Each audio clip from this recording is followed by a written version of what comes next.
Всем привет! Это видео необычно для моего канала, но я захотела его записать, потому что у многих возникают сложности именно с тем, чтобы размещать жилой дом с общественным участком. Ну, то есть на общественном участке, чтобы у вас там был какой-нибудь магазин, кафе, ресторан и жилой дом одновременно.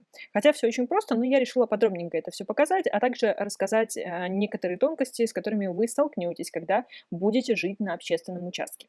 И для этого дела нам понадобится персонаж, который у нас уже есть. Теперь мы должны поселиться в любой дом или квартиру. То есть если вы все-таки предполагаете, что будете постоянно жить на общественном участке, то ваша изначальная точка практически не важна. Можно купить самую дешевую квартиру или самый дешевый дом. Вы, в принципе, в него не будете возвращаться. Это все зависит от ваших финансов. Если вы хотите с нуля это все делать, без каких-то кодов, допов и всего прочего, то, конечно же, чем дешевле, тем лучше. Можете вообще просто купить себе маленький участок, но он у вас должен быть. То есть у вашего сима должен сохраниться жилой обычный участок, либо квартира, который у него так и останется. А дальше мы будем сейчас разбираться. Итак, я поселила его в Виллоу Крик. Это стандартный такой абсолютно простой домик. И сейчас мы будем с него съезжать. Но, повторюсь, этот домик у вас остается. Вы в любом случае должны иметь какой-то жилой участок. То есть у Сима должен быть один хотя бы жилой участок. Потому что общественных участков может быть много. От одного до, не знаю, до бесконечности, конечно, вряд ли. Но несколько общественных участков вполне можно иметь. А вот жилой должен быть хотя бы один, потому что, мне кажется, 2 вообще невозможно. Можно только арендовать какие-то дома, чтобы в них, недолго жить. Что-то наш персонаж закрыл глазки, не хочет видеть всего того, что происходит. Как происходит покупка участка? Вы заходите в телефон. Как видите, я уже, добавила денежек, чтобы у нас не было дискомфорта в этом плане и каких-то ограничений. Теперь мы заходим куда мы заходим? Найти подработку. Вот, купить магазин, купить ресторан, ветеринарную клинику, то есть можно прям четко разграничено.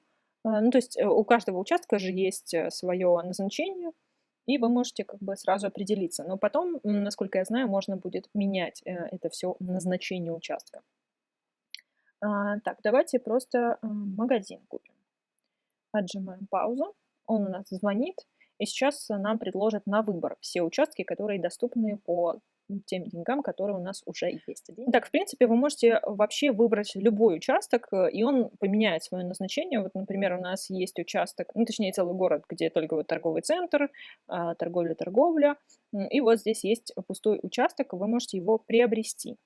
И да, я покупаю участок под строительство заведения. Окей. Итак, вот наш общественный участок. Он абсолютно пустой, потому что мы такое покупали. Кстати, окружение очень прикольное здесь, мне очень нравится это место. И нас сразу перенесло в режим строительства. Что нам нужно знать о режиме строительства на общественном участке? Во-первых, тип участка нельзя менять, когда он находится в собственности. Я что-то думала, если честно, что можно менять, но тогда лучше подготовить тот участок, который вам хочется приобрести впоследствии. Ну, сразу как бы определить, что вы хотите, там бар, ресторан, магазин и так далее. Заранее это сделайте, выберите то, что вам нравится, обозначьте то, до, как вам это нравится, и как бы переселяйте туда семью. Точнее, не переселяйте, а покупайте этот участок. Следующий момент. Для каждого торгового участка, ну, как бы для каждого специализированного общественного участка у вас есть определенные требования. Вот здесь кассовый аппарат нужен. То есть вот наши предметы торговли, которые нам, возможно, понадобятся в жизни, ну, в смысле, на этом участке, вот нам показывают, что для торговли нам может пригодиться. То есть для того, чтобы ваш участок не обозначался как красный постоянно, то есть чтобы у вас этого значка не было, вам нужно обязательно купить этот предмет. То есть даже если вы не собираетесь какую-то там торговлю начинать, а просто вот вам нравится тут жить, чтобы был общественный участок. Ну, мало ли. Вам в любом случае нужно будет купить кассовый аппарат. Потому что для бара там нужна, по-моему, барная стойка, понятное дело, еще туалет, раковина и мусорка, по-моему, нужна обязательно. То есть для каждого общественного участка есть свой перечень необходимых предметов, которые должны быть обязательны, как я уже сказала. Если вы этого не сделаете, то над вашим участком постоянно будет красненькая такая штучка светиться. Если вы хотите все-таки запустить свой бизнес, то, насколько я знаю, опять-таки, это невозможно будет, если у вас чего-то не будет хватать. Потому что если у вас нет кассового аппарата, значит, вы не можете продавать ваши вещи, которые вы там выставляете на продажу, значит, ваш магазин не может функционировать. Следующий момент, который нужно отметить, это деньги. Общественный участок имеет свой бюджет, то есть не бюджет семьи, а свой бюджет. И вот вы нажимаете на эту штучку, и получается, вот видите, бюджет семьи, текущий магазин. Нам нужно поменять их местами, потому что нам из бюджета семьи нужно, например, взять там 800 тысяч. Вот так вот. То есть, видите, вот бюджет из бюджета семьи в текущий магазин мы должны закинуть денег, иначе мы ничего не сможем строить. То есть, когда вы на общественном участке, вы можете пользоваться только этими деньгами, которые пришли на баланс вашего общественного участка. Для этого вот мы пользуемся этой штукой. Если вы что-то зарабатываете на общественном участке, оно автоматически попадает на этот счет. А если вы, ну, как бы, если ваш СИМ работает на обычной работе, то его деньги идут в бюджет семьи. То есть это, ну, у вас получается два разных бюджета. И вы можете спокойно как бы перекидывать деньги туда-обратно. Но в любом случае, для того, чтобы построить сейчас дом на этом участке, нам придется использовать именно деньги с ну, вот, с капитала общественного участка, так сказать, магазина, который у нас, возможно, сейчас появится. То есть, в принципе, когда вы начинаете строить, у вас все, абсолютно все необходимые вещи есть. То есть никаких ограничений по поводу того, что там нельзя, не знаю, плиту нельзя в магазине. Нет, все можно. То есть, видите, все доступно. То есть вы строите все точно так же.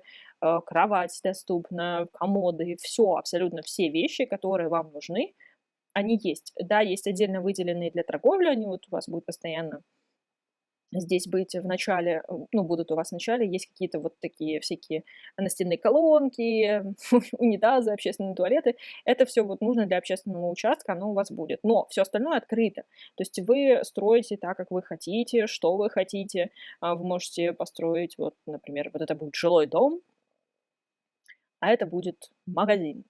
Вы можете их совместить, вы можете, ну, как бы все, это все, что можно делать, вы делаете. Что у нас происходит в режиме жизни? Ага, вот, видите, ваше заведение еще не завершено, то есть у нас нету кассового аппарата, давайте это исправим для того, чтобы наш магазин все-таки, ну, такой, типа магазин функционировал. И все, ваш персонаж может здесь строиться, может здесь жить, может здесь работать, может ходить на работу, может зарабатывать деньги в магазине, не в магазине, в кафешке, в ресторане, может сам работать, может главенствовать, может заниматься чем угодно, и может открывать, не открывать свой магазин или какими-то днями, ночами и так далее. То есть ограничений нету. Главное условие для того, чтобы жить на общественном участке, это чтобы у вас был отдельный жилой, обычный участок с обычным назначением. И вот вы переезжаете на общественный участок, выполняете его необходимые требования в зависимости от того, какой вы выбрали тип этого участка. Вы, ну, как бы выполняете эти требования, строите себе дом и все. С передвижениями немного сложная ситуация в том плане, что когда ваш персонаж, например, идет на работу или школьник идет в школу, то возвращаются они автоматически в ваше жилое помещение, ну, то есть на тот жилой участок, который вы купили. Они автоматически это делают. Когда вы там, например, на каком-нибудь общественном участке другом, вот вы пошли в магазин, и вы клацаете на своего персонажа, чтобы он шел домой. Вот когда на иконке, на его маленькой иконочке клацаете на домик, и он опять-таки возвращается на жилой участок. То есть не на общественный, а на жилой. Для того, чтобы этого не происходило, вы можете специально ехать сразу на жилой участок, то есть не отправиться домой, а отправиться куда-либо и нажимаете на свой общественный участок.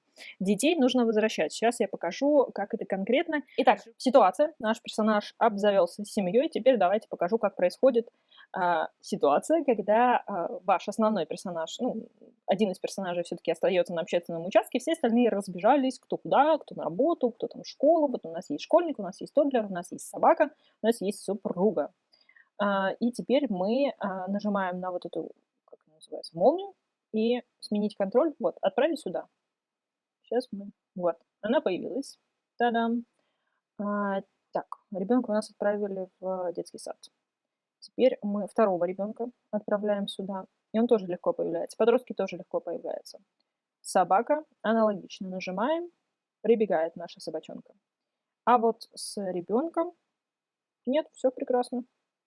Вы знаете, а в прошлый раз у меня этого не получилось. У меня были проблемы. Ну, я удочеряла ребенка, и у меня были проблемы с перемещением его на общественный участок. Ну, как видите, все в порядке, всех можно переместить, все легко и просто, все оказалось еще проще, чем я могла себе представить. И еще хочу заметить о том, что на этот общественный участок не приходят счета. То есть вы можете, если не пользуетесь своим жилым участком, вообще там не платить никакие счета, там у вас отключат свет, воду, неважно, потому что вы же живете здесь, на общественном участке. Но при этом вы не можете голосовать, потому что вы не можете здесь разместить, ну, на общественном участке нельзя разместить почтовый ящик. Поэтому голосование для вас закрыто. Если вы все-таки активный гражданин и хотите голосовать, то вам придется ездить каждый раз на свой жилой участок для того, чтобы это все проделать. Ну, я думаю, что если захотите, это не сильно сложно. Что, подводя итоги, еще раз повторюсь, для того, чтобы иметь общественный участок, нужно иметь жилой участок.